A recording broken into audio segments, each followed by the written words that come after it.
मी स्वतः सांगतो दादाभाऊकडे छाती ठोकपणे सांगतो, जनतेने ठरवलेलं आहे की अर्ध्या रात्री निम्या रात्री पाठ जो माणूस मदतीला येतो तो फक्त आणि फक्त दादाभाऊ वाकरेच आहे.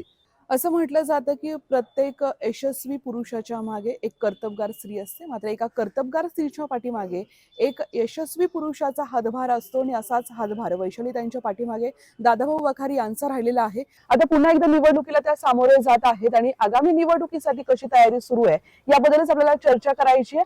आणि शिरूर नगरपालिकेमध्ये सध्याचं वातावरण कसं आहे याच्याबद्दल देखील त्यांच्याशी आपल्याला बोलायचं आहे. 2007 साली त्यांनी जी निवडणूक जिंकलेली आहे आणि तेव्हापासून त्यांनी कारभार सांभाळलेला आहे. दादाभाऊ, आता इलेक्शन सुरू झालेलं आहे, प्रचाराचा श्री गणेश झालेला आहे, वैशालीताई उभ्या आहेत आणि पूर्वी देखील एकदा शिरूरकरांची तुम्ही सेवा केलेली आहे नगराध्यक्ष पदाच्या माध्यमातून. आता काय सांगाल, कसं वातावरण आणि कसं सामोरे जात आहे? शिरूर शहराचा पूर्वत इतिहास असा आहे की या शिरूर शहराला आदरणीय रसिक भाऊ दानशूर उद्योगपती रसिक भाऊ धालीवाल ते आता स्वर्गवास आहेत. आदरणीय शहीदभाई पठाण ते स्वर्गवास आहेत. आदरणीय केसर सिंग काका परदेशी तेही स्वर्गवास आहेत. आदरणीय माऊली पठारे तेही स्वर्गवास आहेत. असे अनेक महान माणसं शिरूर शहरात होऊन गेली आणि पूर्वीपासून शिरूर हे फार कर्तृत्ववान आणि दानशूर आणि मोठ्या लोकांच्या नेतृत्वाखाली चालायचं. त्याच्यानंतर 2007 साली बाबा त्यांनी तरी कोणीतरी गाव चांगल्या पद्धतीने चालवावा आणि गावाला चांगल्या विकासाकडे न्यावा. तर एवढा जागतिक लेवलचा वर काम करणारे प्रकाश भाऊ धारीवाल यांना त्यांनी विनंती केली, रिक्वेस्ट केली की बाबा आता हे गाव तू सांभाळ. शेत तयार नव्हते पण सर्व गावाने त्यांना रिक्वेस्ट करून विनंती करून हे गाव 2007 साली प्रकाश भाऊंच्या हातात दिलं. प्रकाश भाऊच्या हातात दिल्यानंतर त्यावेळेस रसिक भाऊ होते, त्यांनी आमच्यासारखी काही लोक त्यांना उमेदवार म्हणून दिले की बाबा ही थोडीशी मला माझ्या नजरेत व्यवस्थित वाटतात. मग 2007 साली प्रकाश भाऊने इलेक्शन केलं. त्यात माझ्यासारख्या माणसाला प्रामाणिक म्हणून मला कॉप मध्ये घेतलं गेलं. 5 वर्ष प्रकाश भाऊनी नगरपालिका खूप छान पद्धतीने चालवली. ते नगराध्यक्ष होते. त्यानंतर 2012 साली परत प्रकाश भाऊला लोकांनी विनंती केली, भाऊ गावासाठी तुम्ही गरजेचे आहात, तुम्ही नसेल तर गावाला थोडस पोरकं होईल. म्हणून परत लोकांच्या विनंतीला मान देऊन प्रकाश भाऊंनी 2012 साली परत नगरपालिकेचा पॅनल उभा करून नगरपालिकेचा पॅनल वनवे आणला आणि परत 2012 साली खूप छान पद्धतीने गाव सुधारणा केली. त्यावेळेस पण मला भाऊंनी नगरपालिकेचे तिकीट देऊन मला नगरसेवक केलं. त्यानंतर 2017 साली जनतेतून निवडणूक, नगराध्यक्षाची निवडणूक जनतेतून होती. त्यावेळेस सुद्धा प्रकाश भाऊंनी गावातला पॅनल टाकला. पॅनल टाकून माझ्या पत्नी वैशाली दादाभाऊ वाखारे हिला नगराध्यक्षाची उमेदवारी दिली. जनतेने शिरूरकरांनी तिला परत नगराध्यक्ष म्हणून निवडून दिलं. तर हे सगळं प्रकाश भाऊच्या नेतृत्वाखाली हे गाव चालतं. ह्या गावाला एक वारसा आहे, रामलिंग देवस्थान आहे, ह्याला स्मरून हे गाव पुढं काम करतं. आता 2000 प्रकाश भाऊंना त्यांच्या व्यवसायामुळं, त्यांच्या काही तांत्रिक अडचणीमुळं त्यांनी असा निर्णय घेतला की ही निवडणूक मला करायला जमणार नाही, मला वेळ नाही, माझा जागतिक लेवलचा व्यवसाय आहे, मला ते आता शक्य नाही. आम्ही सर्वांनी खूप विनंती केली पण आम्ही त्यांची मानसिकता करू शकलो नाही. त्याच्यात आम्हाला यश आलं नाही, त्याच्यात आम्हाला अपयश आलं, सर्व गावाला आलं. शेवटी राजकारण असतं. राजकारणात आतापर्यंत महाराष्ट्रात पक्षावर निवडणुका होतात. हे एकच शहर आहे की शिरूर शहर विकास आघाडी ह्या नावाने चालतं. त्याचं कारण फक्त रसिक भाऊ धारीवाल आणि प्रकाश भाऊ धारीवाल ह्यांच्यामुळं एवढ्या मोठ्या नेत्यांनी प्रकाश भाऊंना कधीच विरोध केला नाही. भाऊ तुम्हाला वाटेल तसं, तुम्हाला जे योग्य वाटेल तसं, तुम्हाला आमची शीतं घ्या किंवा आम्हाला 4 आमची लोक घ्या, त्यांनी असा कधी आग्रह नाही धरला. तुमच्या सोयीस्कर तुम्हाला जी लोक आवडतात, तुम्हाला जी काम करायला सुटेबल वाटतात ती लोक घेऊन तुम्ही तुमच्या शहराची सुधारणा करा. ते या इलेक्शन पासून लांब जात आहेत, तर तुम्हाला आव्हानात्मक वाटतंय की पुन्हा एकदा सगळ्या शिरूरकरांचा विश्वास जमवण्यात तुम्हाला यश येणार आहे? तुम्हाला प्रामाणिकपणे सांगतो, मी अगदी देवाला स्मरून सांगतो, जरी निवडणूक चालली असेल तर लोकांच्यात उत्साह नाही, आनंद नाही. लोक समाधानी नाहीये, लोक फार दुःखी आहेत. आणि मी माझ्यासारखा माणूस काय, शिरूर शहरातली सर्वच जनता, उद्या या शिरूर शहराचं काय होईल, या शिरूर शहरात काय परिस्थिती निर्माण होईल, शिरूर शहर कसं चालेल, या शिरूर नगरपालिकेतला कारभार कसा राहील, लोक चिंतेत आहे, लोक भयभीत आहेत. याच्यात मला शंका नाही. माझ्यासारखा माणूस 2-2, 3-3 टर्म केलेला, मला सुद्धा कॉन्फिडन्स आणि आत्मविश्वास नाही की उद्याची नगरपालिका, सर्व माणसंच आहेत, पण माणसांवर जो कंट्रोल असतो, जो विश्वास असतो, जी ताकद असती, ती ह्या प्रकाश भाऊ इतकी कोणी करू शकत नाही. ठीक आहे, पदावर जायचंय, मला नगरसेवक व्हायचंय, मला नगराध्यक्ष व्हायचंय, मला म्हणजे रुबाबात फिरायचंय, ह्याला फार महत्व नाही. काही नगरसेवक होतात, पदावर येतात, पदावरून जातात. तुम्हाला पदावर असलं तरी तोच रिस्पेक्ट पाहिजे, पदावर नसलं तरी तोच रिस्पेक्ट पाहिजे. उद्या तुम्हाला पदावर उतरल्यानंतर तुम्हाला कोणी नमस्कार घालतं का, चहा प्यायला या म्हणतंय का, तुमचा कोणी रिस्पेक्ट करतंय का, ह्या फार गोष्टी आहे. ठीक आहे, तू ज्याचा त्याचा भाग आहे, पण खरी गोष्ट सांगतो की दुर्दैवानं असं व्हायला नको होतं. प्रकाश भाऊंनी गावाचा कंट्रोल, गावाचा कंट्रोल आहे, त्यांचा कंट्रोल आज आहे, उद्या आहे, परवा पण आहे. सामाजिक कार्यासाठी ते कधी पण हजर आहेत. ते जगात दुनियात कुठेही करोडोनी दान करतात. ती शंका आम्हाला आमच्या गावाला ती नाही. नमस्कार, मी प्रियांका पाटील शेख आपलं सर्वांचं सहर्ष स्वागत करतेय. नगरपालिकेच्या निवडणुकींची रणधुमाळी आता सुरू झालेली आहे आणि मी सध्या आहे शिरूर नगरपालिका कव्हरेज करण्यासाठी. आणि इथं आल्यानंतर एकाच व्यक्तीच्या नावाची चर्चा मला इथे ऐकायला मिळाली. ती व्यक्ती तुम्हाला लक्षातच येईल मी कोणाबद्दल बोलतेय, ज्यांनी ही नगरपालिका आपल्या कुटुंबासारखी सांभाळलेली आहे. नगरपालिकेमधलं प्रशासन आणि या ठिकाणी अधिकारी वर्ग असेल आणि जनता असेल, यांच्यामध्ये अत्यंत खेळीमेळीचं वातावरण आणि पारदर्शक कारभार केलेला आहे. गेल्या काही दिवसांमध्ये या ठिकाणी त्यांच्याच नावाची बोलबाला आहे. जुनाच विश्वास आम्हाला पुन्हा पाहिजे, जुनाच विकासाचं जे धोरण आहे आम्हाला ते पुन्हा पाहिजे आहे, असं म्हणत या ठिकाणी एका उमेदवाराला पसंती दिली जाते, त्या म्हणजेच वैशालीताई दादाभाऊ वाखारे. वैशालीताईंचा कारभार सांगितला तर नगरपालिकेला त्याने एका वेगळ्या उंचीवरती नेऊन ठेवलेला आहे. स्वच्छतेसाठी या नगरपालिकेनं त्यांच्याच काळामध्ये 4था क्रमांक देखील पटकावला. इतकंच काय, तर या शिरूरच्या नगरपालिकेच्या डेपोमध्ये सगळ्यात आधी एक सांस्कृतिक कार्यक्रम घेणाऱ्या या पहिल्याच नगराध्यक्ष असेल. हे सांगायचं कारणही असे की तो कचरा डेपो इतका स्वच्छ आणि सुंदर आहे. इतकंच नाही तर महाराष्ट्रातील क वर्गाच्या नगरपालिकेमध्ये सर्वाधिक मताधिक्याने निवडून येणाऱ्या देखील वैशालीताईच आहेत. वैशालीताईंचं इतकंच नाही तर आणखी एक महत्वाचं सांगायचं झालं तर लोकनियुक्त नगराध्यक्ष म्हणून वैशालीताई दादाभाऊ वखारे यांचं नाव घेतलं जात आहे. अशाच वैशालीताईंशी आज दिलखुलास चर्चा करायची आहे आणि शिरूर नगरपालिकेची जी रणधुमाळी आहे, जी पंचरंगी लढत होतीये आणि शिरूरमध्ये जे वेगळ्या खलबतं होतात, या सगळ्याबद्दल आपल्याला थेट त्यांच्याशी बातचीत करायची आहे. चला तर मग जाणून घेऊयात शिरूर नगरपालिकेचा अंदाज कसा आहे वैशालीताईंच्या माध्यमातून.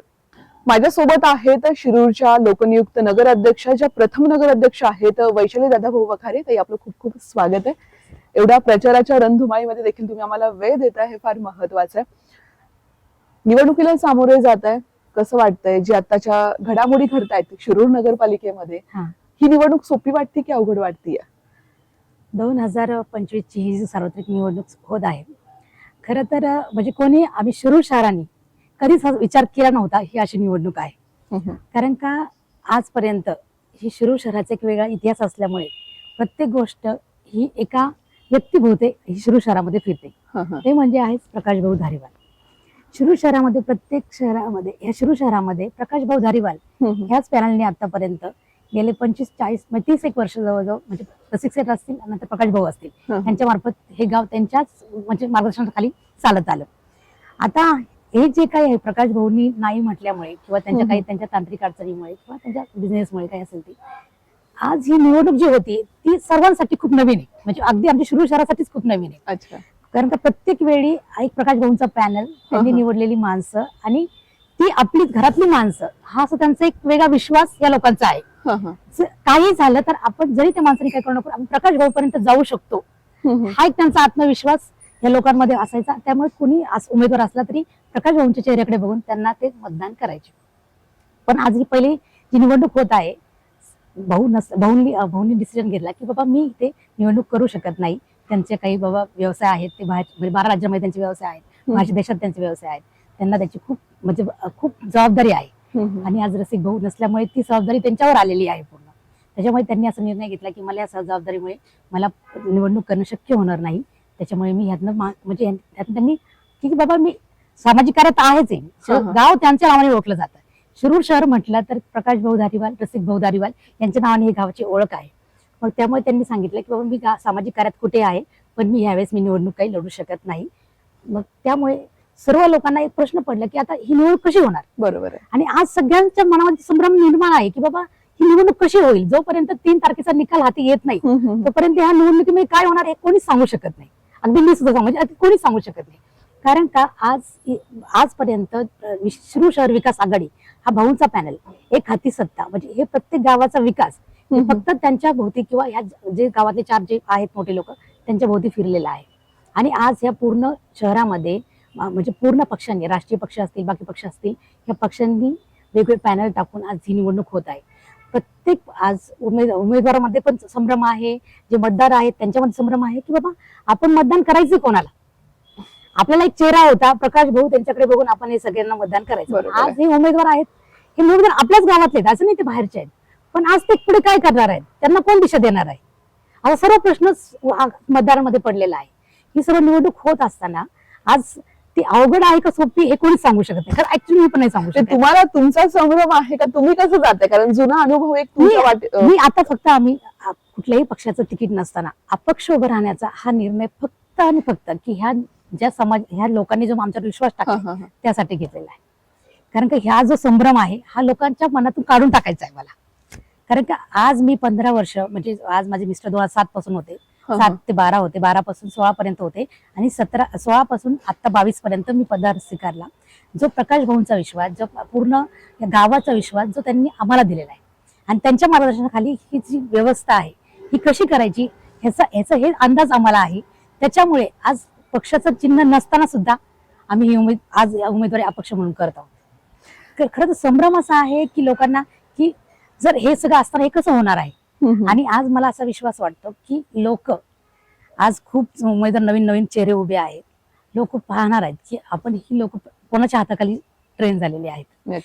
नक्की ह्यांना हे विकास करायचा आहे, शिरूर शहराचा विकास झालेला आहे, या लोकांना अनुभव आहे, या अनुभवाची पावतीच आपल्याकडे फक्त आहे. ह्याच्या मार्फतच आपण ही गोष्ट करू शकतो. त्यामुळे आज मला जरी म्हणजे लोकांना वाटत असेल की बाबा हे खूप अवघड आहे किंवा हे, फक्त मला एक विश्वास आहे की लोक मला ओळखतात. पर्सनली मी त्या लोकांपर्यंत आहे.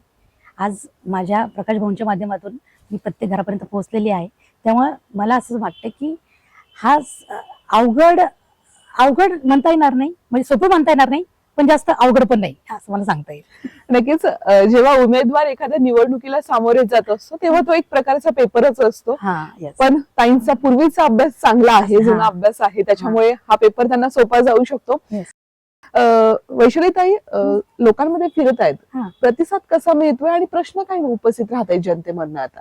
मी जेव्हा माझं पक्षाने मला चिन्ह दिलं नाही किंवा पक्षाने मला तिकीट दिलं नाही, त्यानंतर मी माझा उमेदवारी अपक्ष म्हणून भरला. पण अपक्ष उमेदवारी अर्ज काढण्यासाठी 21 तारीख लास्ट होती. मी 17 तारखेला अर्ज दाखल केला. 17 ते 21 मध्ये माझे 4 दिवस हे गेले की बाबा मी विचार करत होते की बाबा आपण पक्षात चिन्ह नसताना या गावामध्ये आपण अपक्ष फॉर्म भरलाय खरं, पण आपण हे करू शकतो का. 5 दिवस आम्ही त्याची वाट पाहिली की 21 पर्यंत आम्ही त्या सगळ्या लोकांशी चर्चा केली की आपण हा फॉर्म ठेवायचा की नाही ठेवायचा. आज सर्व पक्ष, राष्ट्रीय पक्ष इथं उतरलेले आहेत, त्याच्यामध्ये आपण टिकणार आहे की आपल्या ह्या लोकांना आपला विश्वास थोडा वाटणार आहे का. मग काही लोकांचं म्हणजे ज्या लोकांचा आम्हाला संदर्भात आहे त्यांचे आम्हाला पर्सनली ओळखतात त्या लोकांचा आम्हाला फोन आला की आजपर्यंत शिरूर शहरामध्ये पक्षावर निवडणूक कधीच झाली नाही. शिरूर शहराचा इतिहास काय सांगतो की निवडणूक ही माणसावर होती, ती पक्षावर होत नाही. मागच्या वेळेस सुद्धा शिरूर शहर विकास आघाडीच्या विरोधात बीजेपीचा पॅनल होता, तरी 17-0 हे म्हणजे 12 मध्ये 17-0 यांनी केलेलं होतं प्रकाश भाऊंनी. म्हणजे ह्याच्यामध्ये शिरूर शहरामध्ये पक्ष, जात, धर्म हे काही मानलं जात नाही. ह्याच्यामध्ये सर्व फक्त माणसं पाहिली जातात, माणुसकी पाहिली जाते. सगळं आज ह्याच्या समाजामध्ये आपल्या शिरूरमध्ये खूप वेगळा इतिहास आहे. म्हणजे मुस्लिम समाज असो, दलित समाज असो, अगदी मराठा असो, कोणी असो, सगळे समाजाची लोक एकत्र राहतात, एकत्र राहतात आणि आपले घरातले म्हणून समजतात. म्हणजे अगदी आपली जशी भारताची संस्कृती आहे ती शिरूर शहरामध्ये तुम्ही उत्तम उदाहरण घेऊ शकता. त्याच्यामुळे इथे सगळ्यांनी सांगितलं इथं आपल्या शिरूर शहराची निवडणूक पक्षावर चालत नाही, त्याचं तुम्ही टेन्शन घेऊ नका, आम्ही माणूस बघणार आहे, अनुभवी माणूस कोण आहे आम्ही ते बघणार आहे, त्याच्यामुळे तुम्ही ताकदीने उतरा, आम्ही तुम्हाला प्रतिसाद करू. त्या सगळ्यांचं लोकांचं आमच्यावर जे हे आले की बाबा विश्वास दाखवला त्यांनी की तुम्ही लढा, काय होणार आहे हे नशिबाच्या पुढे कोणी जाऊ शकत नाही, पण ते नशिबावर सोडून देऊ. पण तुम्ही असं म्हणू नका की आम्ही लढणार नाही. आज तुम्ही आज 5 वर्ष तुम्ही नगराध्यक्ष होत्या, 4 वर्ष प्रशासन आहे, म्हणजे 9 वर्ष जवळजवळ तुम्ही हा कार्यकाळ स्वीकारलाय. कार्यकाळ तुम्ही अजून लोकांमध्ये आहात. मला म्हणजे खरंच मी जेव्हा भेटते लोकांना मला आश्चर्य वाटतं, लोक मला अजून लक्षात ठेवले. त्यांनी 4 वर्ष कार्यकाळ खरं तर प्रशासनाकडे आहे, पण लोक अजून सुद्धा मला घरातलं समजा प्रत्येक काम मला सांगतात. आणि मी खरंच मला माझे कौतुक करायचं वाटतं माझ्या कर्मचाऱ्यांचं, की ते सुद्धा माझं काम अजूनही ऐकतात. असं म्हणत नाही की मॅडम तुम्ही नाही आता आम्ही तुमचं ऐकू शकत नाही. म्हणजे हाच खरं विश्वास. त्याच्यामुळे मी डायरेक्टली की आता निर्णय घेतला की आपल्याला अपक्ष जरी असलं तरी शिरूर शहरासाठी आणि आपल्या माणसांसाठी परत एकदा आपल्याला लढायचंय. आणि तेच माझं खरं म्हणजे तर हे आहे. ताई, ज्या पद्धतीने तुम्ही सांगतायत की गेल्या 15 वर्षापासून या शहरावरती तुम्ही अगदी कुटुंबासारखं काम प्रेम करताय, कामं केलेली आहेत. एक धावता आढावा काय द्याल की नगराध्यक्ष असताना काय काय कामं झालेली आहेत, कशा पद्धतीने या शहराचा तुम्ही विकास केलाय तुमच्या माध्यमातून? सर्वात पहिल्यांदा तुम्ही म्हणजे आपण येताना पाहिलंच असेल, आपली नवीन जी शासकीय इमारत आहे, प्रशासकीय इमारत जी आहे आपल्या शिरूर शहराची, तर ती इमारत जी आहे ती आपण आपल्या काळात केली. म्हणजे ती इमारत तुम्ही जाऊन बघाल तर तुम्ही प्रायव्हेट सेक्टर असल्यासारखं वाटणार. तुम्हाला वाटणार नाही की ही बाबा गव्हर्नमेंटची इमारत आहे.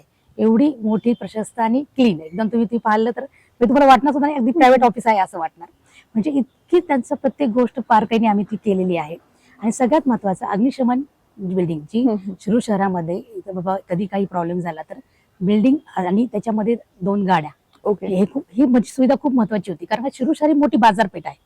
बाजारपेठेमध्ये खूप गोष्टी घडू शकतात, होतात, काही घटना होऊ नये म्हणून यासाठी सर्वात प्रथम म्हणजे आम्ही हे लक्ष दिलं की बाबा आपल्याला म्हणजे रांजणगाव एमआयडीसी जवळ आहे, तिथून जर आपल्या इमर्जन्सी गाड्या बोलवायला लागतात किंवा काही झालं तर प्रॉब्लेम मग ते येऊ नये शिरूर शहरासाठी, म्हणून आम्ही सगळ्यात अग्निशमन बिल्डिंग त्याचा प्रयत्न पूर्ण केला. प्रशासकीय इमारत बांधली. आणि सर्वात महत्वाचं म्हणजे दलित वस्तीमध्ये अंतर्गत जे रस्ते होते ती लोक म्हणजे बिचारे सर्व ह्याच्यामध्ये राहत होते की बाबा सर्व दलित वस्तीमध्ये जे गटर्स वगैरे ओपन होते किंवा रस्ते नव्हते, अगदी छोट्या छोट्या हे बोळी होते की बाबा नाही तर आमचे घर जातील म्हणून ते रस्ते करून देत नव्हते. पण त्यांना कशी तरी त्यांच्या समजावून घेऊन त्यांच्या पण गोष्टी ऐकून आम्ही ते छोटे रस्ते काढून ते बनवून दिले. आज त्याच्यामुळे दलित वस्तीमध्ये तुम्ही पण सुद्धा अगदी आपली जसं तुम्ही बाकीच्या सोसायटीमध्ये फिरता तसं दलित वस्तीमध्ये पण तुम्ही फिरू शकता. म्हणजे अशा खूप छोट्या गोष्टी आहेत ज्या लोकांपर्यंत पोहोचलेल्या आहे. आणि सगळ्यात महत्वाचं म्हणजे अंतर्गत रस्ते असतील, स्ट्रीट लाईट असतील, भुयारी गटर योजना असतील, त्याचप्रमाणे आपल्या म्हणजे प्रत्येक माणसापर्यंत पोहोचण्यासाठी आपण दळणवळणाचे जे साधन आहेत म्हणजे अगदी प्रत्येक घरापर्यंत माणसाला जातायला पाहिजे गटार म्हणून अंतर्गत रस्ते पूर्ण केले, आपण सिमेंटचे रस्ते केले अंतर्गत. आणि आज महत्वाचा असा विषय आहे की शिरूर शहरामध्ये काम करत असताना ह्या 3 तालुक्याची बाजारपेठ इथे आहे. श्रीगोंदा, पारनेर आणि आपलं शिरूर, ह्या 3 तालुक्याचे लोक इथे येतात. त्यामुळे फ्लोटिंग पीपल खूप आहे. मग त्यांच्या सुरक्षेचा पण प्रश्न असतो, ते खूप महत्वाचा असतो. किंवा त्यांच्या स्वच्छतागृह म्हणजे महिला असतात त्यांना स्वच्छतागृहाचा प्रश्न असतो, ते आपल्यासाठी खूप महत्वाचं असतं. त्यांच्यासाठी स्वच्छतागृह बांधणे. आज शनिवाराचा बाजार इथे भरतो शिरूर शहरामध्ये. त्याच्यानंतर खूप लोक बाहेरचे येतात. त्या लोकांना ही गोष्ट शिरूर शहर एक आपलं गाव वाटलं पाहिजे यासाठी आम्ही भरपूर प्रयत्न करतो. त्यांना त्यांच्यासाठी अगदी भाजी मार्केट असेल, ज्या बाहेरून लोक भाजी घेऊन येतात त्यांना बसण्याची सुविधा आम्ही करून दिलेली आहे. भाजी मंडईमध्ये आम्ही बऱ्याचशा सुविधा उपलब्ध करून दिलेल्या आहेत. कारण का यांना कुठल्याही प्रकारची इथल्या लोकांना त्यांना त्रास होऊ नये याची काळजी आम्ही घेतलेली आहे. आणि सगळ्यात महत्वाचं म्हणजे अगदी मोठा माणूस असेल किंवा सर्वसामान्य माणूस असेल त्याच्या प्रत्येक गोष्टी आम्ही स्वतः ऐकतो आणि स्वतः सगळ्या गोष्टी पूर्णपणे मी त्यांना जे पाहिजे ते उपलब्ध करून देण्याचा प्रयत्न करतो. ते पाण्यासाठी कसं काम झालंय इथे? पाण्यासाठी सगळ्यात महत्वाचं आज पाण्याचं डीपीआर आपण चिंचणी धरणात 27 किलोमीटर अंतर आहे चिंचणी ते आपलं शिरूर शहर, त्याचं आपण 75 कोटीचा डीपीआर आपण केलेला आहे. तो माझ्या काळातच आपण बनवून ठेवलेला. त्याचं कामकाज तांत्रिक थोडंसं आता प्रशासन असल्यामुळे थोडंसं थांबलेलं असेल, पण ते आपण केल्यानंतर आपल्याला ते पूर्णपणे चालू करायचं आहे. स्वच्छ पाणी म्हणजे जसं पुण्यामध्ये बाकी शहरांमध्ये जसं खडक असल्याचं पाणी बाबा स्वच्छ पाणी आपल्याला मिळतं, आता आपल्या नदीपात्रातून पाणी येतं, पण जे स्वच्छ पाणी धरणात डायरेक्ट आपल्याला येणार आहे त्यासाठी खूप मोठी योजना शिरूर शहराला आपल्याला उपलब्ध करून देणार आहे. आणि सगळ्यात महत्वाचं म्हणजे आता सुद्धा जी धरणाचं पाणी जे आपल्याला त्यासाठी जो पाण्याचा फिल्टर प्लांट आहे तो सुद्धा आपण दरवेळेस रिन्युएट करून घेतलेला आहे. लोकांना सगळं स्वच्छ पाणी आपण पुरवत आहोत. पण ह्याच्यामध्ये काय होतं, उन्हाळ्यामध्ये तिचं थोडंसं नदीचं पाणी कमी पडतं, मग त्यामुळे शिरूर शहरामध्ये थोडा प्रॉब्लेम होतो. ते होऊ नये यासाठी आम्ही तो पाण्याचा डीपीआर मोठा बनवलेला आहे. आणि नक्की शिरूर शहराला स्वच्छ पाणी मिळणार आहे, त्याचा काहीच विषय नाही. आणि सगळ्यात महत्वाचं आज शिरूर शहरामध्ये पाण्याचा डीपीआर तर झालेलाच आहे, रस्ते झालेले आहे आणि स्ट्रीट लाईट पूर्ण अंधार असायचा, लोकांना भीती वाटायची. स्ट्रीट लाईटचं काम पूर्णपणे झालेलं आहे. आणि ह्या सगळ्या गोष्टी करत असताना प्रकाश भाऊंच्या त्यांच्या मार्गदर्शनाखाली आम्ही सगळ्या गोष्टी केलेल्या आहेत. त्याच्यामुळे प्रत्येक माणसाला एक विश्वास निर्माण झालेला आहे की ही बाबा ही कामं पुढे चालू राहिली पाहिजे. आज 4 वर्ष प्रशासन असल्यामुळे काही रस्ते अंतर्गत खराब झाले, रस्ते परत परत खराब होतात, करावे लागतात. मग आज त्यांची मागणी आहे की आपण पुढे आल्यानंतर हे पूर्ण रस्ते करून द्यावेत, एवढं समजा.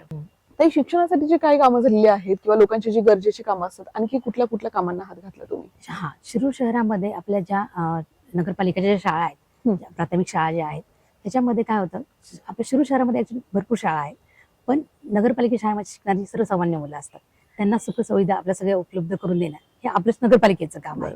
आज ती दलित वस्तीतली किंवा छोट्या ह्याच्यातली लोक तिथे येऊन शिकतात तेव्हा त्यांना सगळ्या गोष्टी उपलब्ध करून आपल्या म्हणून शाळेचं रंगोटी करणं, शाळेचा परिसर स्वच्छ ठेवणं, त्यांना जे काही पाहिजे उपलब्ध करून देणं, अगदी जर त्यांचं जे धान्य येतं किंवा ते सुद्धा आपण तपासून पाहणं. आपल्या नगरपालिकेच्या अंतर्गत बाकीच्या बऱ्याचशा गोष्टी, जी बालेवाडी असतील, लोकांना जे उपलब्ध करून द्यायचं असेल त्या गोष्टी आपण त्यांच्या आरोग्याची तपासणी करणं, अशा विविध गोष्टी आपण शाळेमार्फत केलेल्या आहेत. आणि आता आपला MIDC जवळ असल्यामुळे त्यांचा CSR फंड जो आहे, म्हणजे ज्या कंपनीचा CSR फंड आहे त्या मार्फत आपण आता एक शाळेची प्रशासकीय इमारत जुनी झालेल्या आहेत, आता खूप वर्षाच्या झालेल्या आहेत, त्यामध्ये पाडून एक नवीन बांधतोय. त्याचे 1-1.5 कोटीच्या त्याचं काम चालू आहे. आणि आपल्या सगळ्या ह्या सर्वसामान्य मुलांना सुद्धा अगदी प्रायव्हेट स्कूलमध्ये शिकतात तसं शिक्षण मिळावं यासाठी आम्ही भरपूर प्रयत्न करत आहोत. जे अमरधाम आहे तिथे आम्ही आता त्याचं नूतनीकरण केलेलं आहे. तिथे जेव्हा लोक येत होते त्यांना बसायला जागा वगैरे थोडंसं हे नव्हतं, नदीकाठचा परिसर असल्यामुळे तिथे खूप झाडं वगैरे आणि थोडंसं हे असायचं. तेव्हा आता ते पूर्ण क्लीन करून तिथे त्यांना बसण्यासाठी शेड वगैरे हे करून आम्ही त्याचं नूतनीकरण केलेलं आहे. दशकविद्या घाट आहे तिथे तेच होतं, पण तिथे सुद्धा आम्ही त्यांना लोकांना वेगवेगळे रूम्स काढून त्यांच्या सगळ्या सुविधा करून आम्ही त्यांना दिलेल्या आहे. शिवसृष्टी आणि जिजामाता घाट. शिरूर शहरामध्ये जसं पुण्यामध्ये गार्डन्स असतात, तर शिरूर शहरामध्ये सुद्धा आमच्या जिजामाता गार्डन हे खूप सुंदर असं गार्डन आहे. तिथे शिरूर शहरातली पूर्ण लोक जाऊन तिथे आपले स्वतः म्हणजे मनोरंजन करत असतात किंवा फिरत असतात. तसं त्यांना आपल्या शिवाजी महाराजांचा इतिहास माहिती व्हावा म्हणून त्यांचे विविध श्रीसृष्टी असं म्हणून आम्ही एक उद्यान उभारलेलं आहे. तिथे आपल्या शिवाजी महाराजांनी काय काय केले त्याच्यात तुम्हाला मूर्तीच असं पाहायला मिळतील तुम्हाला. ताई, तुमच्या कचरा डेपोमध्ये जो सांस्कृतिक कार्यक्रम झाला होता त्याचा एक बोलबाला खूप झाला, ती खूप चर्चा झाली, कारण की अगदी आपण कचरा म्हटलं की नाकाला रुमाल लावतो, मात्र शिरूर नगरपालिका अशी आहे की त्यांनी तिथे सांस्कृतिक कार्यक्रम घेतला. इतकंच काय तर महाराष्ट्रात 4था क्रमांक देखील पटकावला. हे कसं शक्य झालं बरं ताई सगळं? खरं तर शिरूर शहरामध्ये की म्हणजे जे कचऱ्याचा खूप गंभीर प्रश्न होता, बायपासला म्हणजे शिरूर शहराच्या बायपासला जी जागा आहे, कचरा डेपोची जागा आहे, तिथे वारंवार कचरा तिथे फेकला जायचा आणि तिथे वारंवार आग लागायची. म्हणजे कंटिन्युअस तिथे कचऱ्याचा केमिकलचा कचरा म्हणजे बाकीचा कचरा पण असल्यामुळे ऑटोमॅटिकली तिथे आग लागायची. तिला नागरिकांना इतका त्रास व्हायचा की बाबा हे डम्पिंग ग्राउंडचं काहीतरी करा, काही करून ते डम्पिंग ग्राउंडचं काहीतरी करा. तो खूप म्हणजे गंभीर प्रश्न, शिरूर शहरासाठी खूप गंभीर प्रश्न. मग त्याच्यामध्ये जेव्हा स्वच्छतेचं जे अभियान आलं त्याच्यामध्ये सगळ्यांनी एक निर्णय घेतला की शिरूर शहराचा सगळ्यात महत्त्वाचा प्रश्न म्हणजे कचरा डेपो, तो सगळ्यात पहिल्यांदा आपण त्याच्यावर काम करतो. आणि नक्कीच चांगल्या प्रकारे इतकं छान प्रकारे काम झालं. सगळ्यात पहिल्यांदा सगळ्यात महत्त्वाचं होतं ओला कचरा आणि सुका कचरा हे लोकांना सवय लावणं खूप अवघड, म्हणजे ते लोकांना सवय लावणं खूप अवघड आहे. कारण का इथे सगळ्या शिरूर शहरामध्ये खूप लोक बाहेरचे राहतात किंवा दलित वस्ती राहतात. सगळ्यात त्यांना सांगितलं तरी आपण त्यांना ते ऍक्सेप्ट करत नाही. पण ते खूप चांगल्या प्रकारे त्या लोकांनी आम्ही प्रत्येक घरापर्यंत पोहोचलो, त्यांना सांगितलं ओला कचरा सुका कचऱ्याचं महत्त्व सांगितलं आणि लोकांनी ते ऍक्सेप्ट केलं. म्हणजे मी खरंच त्यांचे आभार मानते. एवढ्या कमी वेळात सुद्धा त्या लोकांनी ते ऍक्सेप्ट केलं आणि इतक्या चांगल्या प्रकारे केलं. आणि त्याच्यामुळे डम्पिंग ग्राउंडला ओला कचरा सुका कचरा वेगळा झाल्यामुळे त्याची प्रक्रिया आम्हाला करता आली. ओला कचऱ्याचं खत करता आलं, सुका कचऱ्याचं त्याचं व्यवस्थित हे करून म्हणजे त्याचं प्लास्टिक असेल तर बाहेर विकणं म्हणा किंवा बाकीच्या गोष्टी त्यांचं विलगीकरण करता आलं. त्याच्यामुळे इतका कचरा डेपो तुम्ही आता जाऊन पाहता तर कचरा डेपो तुम्हाला वाटणार नाही. आणि ते आम्ही खत निर्मिती करत असल्यामुळे त्याचं एक वेगळं त्यांचं केमिकल वापरल्यामुळे तिथे वासही कुठल्या प्रकारचा येत नाही. आणि त्यामुळे आम्ही असं ठरवलं सगळ्यांनी की आपण कचरा डेपो नक्की काय, लोक जाऊन कोणी कचरा डेपो पाहणार नाही. म्हणजे लोक जर की बाबा चला आपण कचरा डेपो पाहून येऊ असं तर कधी होते. मग आपण म्हणे हळदी कुंकाचा कार्यक्रम घेऊ, महिला मार्फत एक हळदी कुंकाचा कार्यक्रम घेऊ. आम्ही एक प्रयत्न करून बघितला, पण इतका सुंदर रिस्पॉन्स इथे आला. सांस्कृतिक आम्ही तिथे गाण्यांचा कार्यक्रम घेतला आणि त्याच्यामध्ये 2-2.5 हजार लोक आम्ही तिथं येते. म्हणजे इतका सुंदर कार्यक्रम आमचा झाला. म्हणजे ते अगदी लोकांना शिरूर शहरामध्ये कचरा डेपो हा कार्यक्रम होऊ शकतो हे कोणी ऍक्सेप्टच केलं नव्हतं. म्हणजे खूप सुंदर. आणि ऍक्च्युली लिटिल चॅम्पचा एक कार्यक्रम चालू होता म्हणजे टीव्हीवर, आणि वैशाली सामंत लिटिल चॅम्पचा एक मुलगा इथल्या शिरूर शहराच्या जवळच्याच गावातला होता आणि वैशाली सामंत त्याच्या ह्याच्यासाठी इथे आल्या होत्या. आणि त्यांना सुद्धा आवडलं की बाबा एवढ्या महिला कचरा डेपोवर हा कार्यक्रम आहे, त्या स्वतः तिथे आलेल्या आहेत. म्हणजे वैशाली सामंत सारख्या गायिका सुद्धा त्या कचरा डेपोवर येऊन गेल्या. म्हणजे इतकं शिरूर शहराचं एक वेगळं नाव आणि म्हणजे खरंच खूप सुंदर. आणि मी खरं तर तुम्ही नागरिकांना म्हणजे नागरिकांचे धन्यवाद मानते, कारण हे काम कोणी एकटं करू शकत नाही, नाही, बरोबर हे आहे. नागरिकांचा प्रश्न. आणि मग ते स्वच्छता खूप सुंदर असं काम आमचं झालेलं आहे.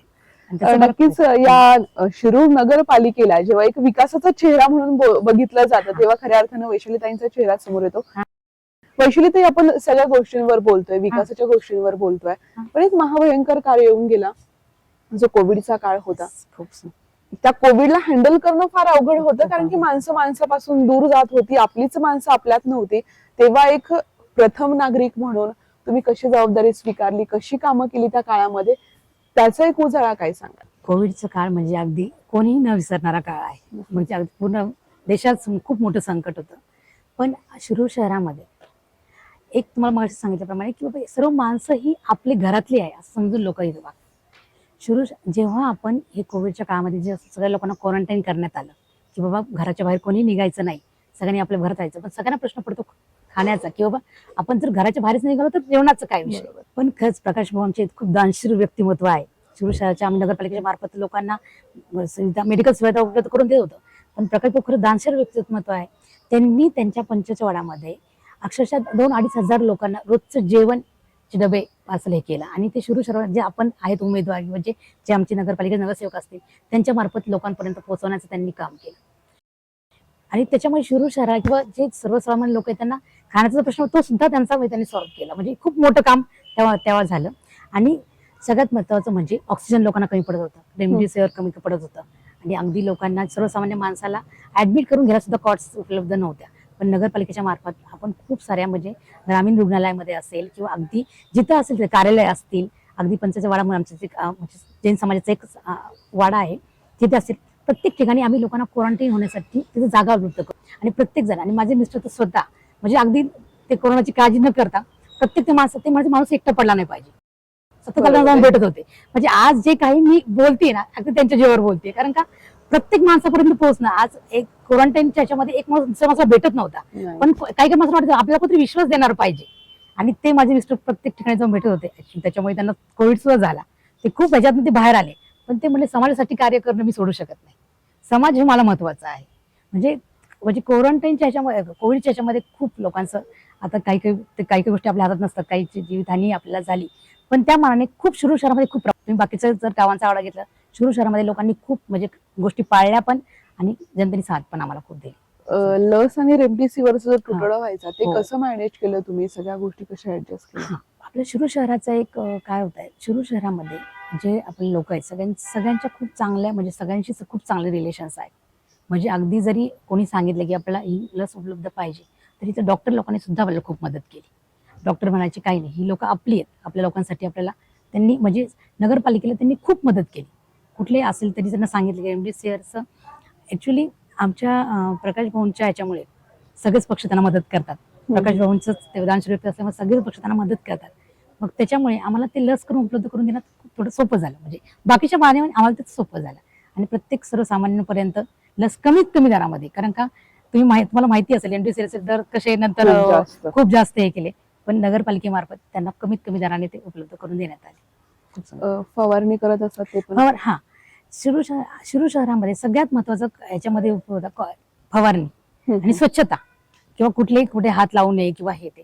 तेव्हा सुद्धा आपल्या नगरपालिकेतल्या कर्मचाऱ्यांचं खरं मी कौतुक करू इच्छिते, कारण का त्यांनी स्वतः जीव धोक्यात घालून पूर्ण शहराची स्वच्छता केली आणि प्रत्येक ठिकाणी फवारणी करून घेतली. प्रत्येक माणसाला बाबा त्याच्यापासून सुरक्षित ठेवण्याचा त्यांनी प्रयत्न केलेला आहे. खरं ते कर्मचाऱ्यांचं मला कौतुक वाटतं खरं तर. वैशालीताई, आपण चर्चा करतोय तुमच्या 15 वर्षाच्या या सगळ्या कारभाराबद्दल बोलत आहोत. मात्र आता पुन्हा एकदा निवडणुकीला सामोरे जातात, अपक्ष आहात. प्रकाश भाऊंचा या ठिकाणी आता सहभागी डायरेक्टली नाहीये, मात्र कुठेतरी आशीर्वाद तुमच्या सोबत असणार आहे. विजन काय आहे, काय कामं बाकी आहेत जे आता पुढे येऊन करायची आहेत? नगराध्यक्षाची गळ्यात माळ पडल्यानंतर कुठल्या कामांना या ठिकाणी तुम्ही आता पूर्णत्वास घेऊन जाणार आहेत?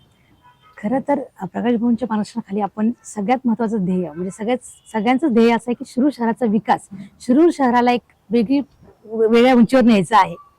ते त्याची एक वेगळी ओळख आपल्याला करायची सगळ्यात महत्वाचं. आणि ते विकास करत असताना सगळ्यात महत्वाचा आता जो पाण्याचा डीपीआर जो आम्ही केलेला आहे स्वच्छ पाणी, आणि त्यांना कधी कमी न पडावं, दुष्काळामध्ये त्यांना कुठल्याही प्रकारचे लोकांना त्रास झाला नाही पाहिजे त्यासाठी स्वच्छतेचा पाण्याचा. आणि जो आज आपल्या सगळ्या गोष्टीमध्ये विकासामध्ये सगळ्यात मध्ये रस्ते, अंतर्गत रस्ते तर आपण केलेलेच आहेत, बाहेर रस्ते आले, पण अंतर्गत रस्ते प्रत्येक माणसाला ते रस्ते करणं खूप गरजेचं आहे. आता 4 वर्ष प्रशासन असल्यामुळे बरीचशी कामं रगडलेली ते असताना आज त्यांना विकास करताना सगळ्यात महत्वाचं लोकांपर्यंत त्यांच्या सुखसुविधा, ज्या त्यांच्या सुविधा आहेत, ज्या मूलभूत गरजा आहेत ते पोहोचवणं खूप गरजेचं. त्या मुलांना सुद्धा चांगल्या सुविधा आम्हाला उपलब्ध करून द्यायच्या आहेत. डिजिटलायझेशन करायचं आहे, म्हणजे थोडक्यात मला म्हणायचं की पूर्ण त्यांना शिक्षण हे कॉम्प्युटराईज करून द्यायचं आहे. त्यांना जेवढं जास्तीत जास्त त्यांना शिकवता येईल कॉम्प्युटराईज मध्ये त्यांना करून द्यायचं आहे. आणि सगळ्यात महत्वाचं म्हणजे महिला सक्षमीकरण. मी एक महिला असल्या तर महिलांचा मला विचार करणं खूप गरजेचं आहे, कारण की आज महिला माझ्याकडे एक वेगळ्या आशेने बघत आहे. मी जेव्हा नगरपालिकेमध्ये होते तेव्हा आनंद मेळावा ही महिलांसाठी मी फक्त त्यांना त्यांच्या लघु उद्योगांना एक प्लॅटफॉर्म तयार करण्यासाठी आम्ही आनंद मेळावा म्हणून आम्ही आमच्या कार्यालयामध्ये भरवायचो, की बाबा लोकांपर्यंत ते जे काही त्यांचं बनवतात ते काही विकतात ते लोकांपर्यंत पोहोचलं पाहिजे. ते छोट्या प्रमाणात का होईना नगरपालिकेमध्ये आम्ही करतो, पण जेव्हा आपण परत जर लोकांनी मला संधी दिली तर नक्कीच महिलांसाठी खूप मोठा म्हणजे आपला आनंद मेळावा सारख्या प्लॅटफॉर्म मला खूप मोठा तयार करून द्यायचा आहे. कारण शिरूर शहर हे 3 तालुक्याची बाजारपेठ आहे, त्याच्यामुळे त्या लोकांना इथं खूप स्कोप आहे. 3 तालुक्यातनं लोक इथे येतात, त्याच्यामुळे बाजारपेठेला इथे खूप स्कोप आहे. तुम्ही छोटे व्यवसाय सुद्धा मोठ्या प्रमाणात चांगल्या प्रकारे करू शकता. हे महिलांसाठी मला खूप महत्वाचं करायचं आहे. आरोग्य असेल, आता तुम्ही झालंच आहे, शिक्षणाचं शालेय बऱ्याच गोष्टी आहेत. आता हे सगळं करत असताना मला अगदी मुलांपासून मोठ्यांपर्यंत आणि आजोबा जे आपले वृद्ध व्यक्ती आहेत त्यांच्यासाठी आपले जे ट्रॅक आहे, म्हणजे आपले रोडने जे ट्रॅक आहे जसं असं म्हणता येईल की फुटपाथ जे आहेत तिथं लोकांना कुठल्याही वृद्ध लोकांना त्रास होणार नाही. त्या याच्यामध्ये त्यांना चालण्यासाठी फुटपाथ आपल्याला करायचे आहेत, तिथे वेगवेगळी झाडे लावायची आहेत. आणि नाल्यांचे जे नाले आपले, आता मी नाल्याचं काम एक केलेलं आहे, आमच्या सुरेशनगरमध्येच एक ओपन नाला आहे, त्याचं आताच कॉन्क्रिटीकरण झालेलं आहे. त्याच्यानंतर त्याच्या साईडने आम्हाला पूर्ण सुशोभीकरण करायचं आहे. शिरूर शहर हे असं वेगळं शहर असं वाटलं पाहिजे. आतमध्ये येतात शिरूर शहरामध्ये आलोय का आपण वेगळ्या सिटीमध्ये आलेलो आहे की असं आम्हाला वाटलं पाहिजे. असं बऱ्याचशा गोष्टी, एक शिरूर शहराचा विकास आणि सर्वांगीण विकास, म्हणजे फक्त शिरूर शहराचाच नाही, इथल्या माणसालाही काम मिळालं पाहिजे. प्रत्येक गोष्ट जबाबदारी आपल्याला करायची आहे. त्यांच्या पदात पुन्हा एकदा नगराध्यक्ष पदाची माळ पडलीस तर काय आवाहन कराल शिरूरकरांना, काय संदेश द्याल? आता कोणाच्या गळ्यात नगराध्यक्षाची माळ पडणार आहे याला योग स्टार जनता ही ठरवती. मी उभा आहे म्हणजे मी होणार आहे, ते उभे म्हणून ते होणार नाही. पण मी ठोकपणे सांगतो की या शिरूर शहराच्या जनतेचा मला 15 वर्षाचा अनुभव, म्हणजे पदावर आल्यापासून त्या शिरूर जनतेला काय लागतं, छोट्या छोट्या गोष्टी असतात. नगरपालिकेचे काम करणं म्हणजे रस्ता करणं, स्ट्रीट लाईट लावणं, ड्रेनेज करणं, एखादी बिल्डिंग बांधणं, हे रेग्युलर चालतं मॅडम. हे करावं लागतं. शासन निधी येतं, निधीच्या प्रमाणात आपण विकास करत असतो. जसा निधी येईल तसा विकास होत असतो. 5 वर्ष गेल्यानंतर दुसरा येतो, 5 वर्ष गेल्यावर दुसरा येतो. कामही वारंवार चालत असतात. आज केलेला रस्ता परत करावा लागतो, आज बांधलेल्या बिल्डिंगला करेल परत मारावा लागतो. पण जी गावाची व्यवस्था म्हणतो आपण, गावाची सुरक्षितता म्हणतो, ती प्रकार भाऊ नाहीये. ह्याची भीती मलाच नाही, साऱ्या गावाला आहे आणि ती जाणवणार आहे. पण मी एक सांगतो, मी 15 वर्ष जे जनतेचं काम केलंय, एखाद्या पोलिसांनी एखाद्या छोट्या मुलाची गाडी पकडली असू द्या, छोट्या गोष्टी असतात, ह्याच्यासाठी अहोरात्र जे आपण काम करतो आणि त्याच्या वेळेस त्या लोकांना आपण मदत करतो. एखाद्या माणसाला 2 लाख बिल झाले, त्याला हॉस्पिटलला 50,000 रुपये, आपण त्याला 50,000 रुपये देऊ शकत नाही, पण डॉक्टरांना रिक्वेस्ट करून 2-5 रुपये कमी करा. आम्ही तरी काय काम करतो, आजारी माणसाच्या पेशंटला भेटायला जातो, म्हणजे त्याला काय आम्ही नीट करतो का? पण ह्या ज्या गोष्टी असतात छोट्या मोठ्या, ह्या आपण केल्या पाहिजेत. म्हणजे आता कोण करतं कोण नाही करत मला माहित नाही, पण मी माझं सांगतो की मी 2007 साली नगरसेवक झालो, मी 2012 साली नगरसेवक झालो, 2017ला माझी मिसेस नगराध्यक्ष झाली आणि हे सगळे प्रकाश भाऊच्या नेतृत्वाखाली आम्ही आहेत. मला बरं मोठं व्हायचं असतं, मला जर पैसे कमवायचे असतं, अहो साधा ग्रामपंचायत सदस्य कोट्याधीश होतो. माझ्यासारखा 3 टर्म करून गावाचा प्रथम नागरिक होऊन मी भ्रष्टाचार करणारा माणूस नाही, कधी कोणाचे पैसे खाणारा माणूस नाही, कोणाचं लुटणारा माणूस नाही. पण तरी सुद्धा आमच्याकडे हसण्यासारखी गोष्ट झाली. ज्यावेळेस प्रकाश भाऊ नाही म्हणल्यानंतर ही ती धावपळ झाली. हा म्हणला मी 5 कोटी रुपये करतो तो म्हणतो मी 5 कोटी करतो, हा म्हणतो मी 10 कोटी करतो, हा म्हणतो मी 20 लाख करतो, हा म्हणतो 25 लाख रुपये करतो. अहो आम्हालाही कोणता तरी पक्ष आहे ना, आम्ही काय बिगर पक्षाचे आहे का? हा तुम्हाला तर पक्ष नाही काय नाही, घेतलं लावलं तुम्ही बिल्ला निघाले झाले पक्षवाले. जनतेला माहिती आहे कोण कोणत्या पक्षाचा आहे, कोण किती प्रामाणिक आहे, कोणाची काय कर्तृत्व आहे, कोणाचं काय नेतृत्व आहे, कोण अर्ध्या रात्रीला येतो, जनता ही ठरवणार आहे.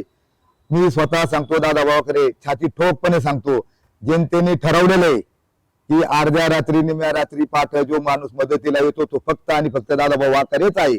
शिरूर शहराला मी सांगतो प्रकाश शेटने जे आम्हाला शिकवलंय त्यांच्या इतकं मी करू शकत नाही, पण काही अंशी मी ते काही टक्केवारीत मी गाव बॅलन्स करू शकतो. आणि माझं पाहून माझी बायको माझ्यापेक्षा जास्त शिकली. शिरूर शहर जनतेला एवढंच आव्हान करायचंय, ज्यांच्याकडे कोणाकडे काय आहे त्याची गणना मला करायचा अधिकार नाही, राईट नाही, मी करणार नाही. मी दिलाने फार मोठा आहे, मनाने फार मोठा आहे, मी सगळ्या गोष्टींनी मोठा आहे. तर तुम्ही तिकीट देताना 2-5 कोटी 10 कोटी 20 कोटी बोलायची भाषा झाली. पैसे वाटायचे तुम्हाला आणि लोकांना घ्यायच्यात. लोक एवढे खालच्या लेवलला गेले नाहीत की बाबा तुझे 2-5 रुपये घेऊन उद्या आमचं भविष्य धोक्यात घालायचं. त्यांना एकच माहिती आहे की फक्त आणि फक्त दादाभाऊ वाकरे हाच फक्त आपल्या अर्ध्या रात्री मध्ये येऊ शकतो. म्हणून मी सर्व जनतेला विनंती करतो, आवाहन करतो की मला तेवढ्या वेळेस तुम्ही सहकार्य करा आणि वैशाली वाकरे हिला भरघोस मताने नगराध्यक्ष पदासाठी विजयी करा, एवढं मी तुम्हाला हात जोडून विनंती करतो. मला तुम्ही निवडून देणारच आहे, मी निवडून येणारच आहे. आणि तुम्ही मला दुर्दैवाने जर त्यातल्या त्यात माझं काही झालं, मला नाही ते तुम्हाला करता आलं तरी मी तुमच्यासाठी अहोरात्र तुम्ही मला कधी फोन करा, मी हजर आहे, एवढी विनंती करतो आणि थांबतो. शिरूरकरांना काय आव्हान कराल? उभ्या आहात, प्रचार सुरू आहे, येत्या काही दिवसामध्ये निकालही जाहीर होणार आहे, पण एक त्यांचीच लाडकी ताई पुन्हा एकदा नगराध्यक्ष होण्यासाठी उभी राहतीये. शिरूरकरांना काय आव्हान कराल? आज जेव्हा प्रचारामध्ये फिरत असताना शिरूरकरांनीच म्हणजे स्वतःच मला ते सांगतात की आपला विकास हेच तर खरं आपलं ध्येय आहे आणि तुम्ही ते केलेलं आहे, तुम्ही आमच्यापर्यंत आला हेच आमच्यासाठी खूप आहे. म्हणजे त्यांचं ती पावती ऐकूनच मला म्हणजे खूप भरून पण येतं कधी कधी की बाबा हे शिरूर शहराची लोक खरंच माझ्या खूप प्रेम करतात. आणि त्यांना मला एवढंच आवाहन करायचं आहे की तुमच्या या प्रेमाच्या आणि विश्वासाच्या जोरावरच मी अपक्ष उमेदवारी सुद्धा मी ठेवलेली आहे. कारण का शिरूर शहराचा विकास हे कोणीतरी करू शकतं. भाऊंच्या मार्गदर्शनाखाली मी आपण शिकल्यामुळे त्यांचा एक वेगळा विश्वास माझ्यावर आलेला आहे आणि हे आपण करू शकतो आणि ह्या त्यांच्या विश्वासावर मी आज उभी आहे. आणि त्यांना एक एवढंच आवाहन करते, तुमचा विश्वास खरा ठरण्यासाठी मला इथे येणं गरजेचं आहे. त्यांनी जो माझा विश्वास दाखवलाय त्यासाठी मला इथे येणं गरजेचं आहे आणि तो विश्वास जेव्हा ते मला देतच आहेत आणि मी ह्या पदावर आल्यानंतर नक्कीच शिरूर शहराचा विकास हे वेगळ्या प्रकारे आणि अगदी खूप चांगल्या प्रकारे करणार. आणि हे मी शिरूरकरांना आवाहन करते, ती मला परत एकदा ही संधी द्यावी आणि आपल्या माध्यमातून या शिरूरचं एक वेगळं नाव आणि आपल्या शहराचंच नाही तर पूर्ण म्हणजे महाराष्ट्रातच नाही तर पूर्ण जगभरात हे शिरूर शहर एक वेगळं नाव असं नक्की त्याचं रोड म्हणजे त्याचं एक मॉडेल म्हणून लोकांपर्यंत जावं एवढा प्रयत्न मी नक्की करते. या होत्या आपल्या सोबत शिरूर नगरपालिकेच्या प्रथम लोकनियुक्त नगराध्यक्षा वैशालीताई. आणि वैशालीताईंनी ज्या आपल्याला गोष्टी सांगितलेल्या आहेत त्यावरनं आराखडा आणि एक रोडमॅप लक्षात आलाय की विकासाचा रोडमॅप घेऊन त्या निवडणुकीला सामोरे जात आहेत. येत्या काळामध्ये काय घडामोडी घडणार आहेत, कोणाच्या पदरामध्ये नगराध्यक्षाची माळ पडणार आहे, लोक जुनाच विश्वास पुन्हा एकदा नव्यानं दाखवतील का, हेही फार महत्वाचे. तुर्तास मी इथेच थांबतीये. मात्र नगरपालिकेच्या नवीन अपडेटसाठी तुम्ही पाहत राहा आपला हक्काचं चॅनल.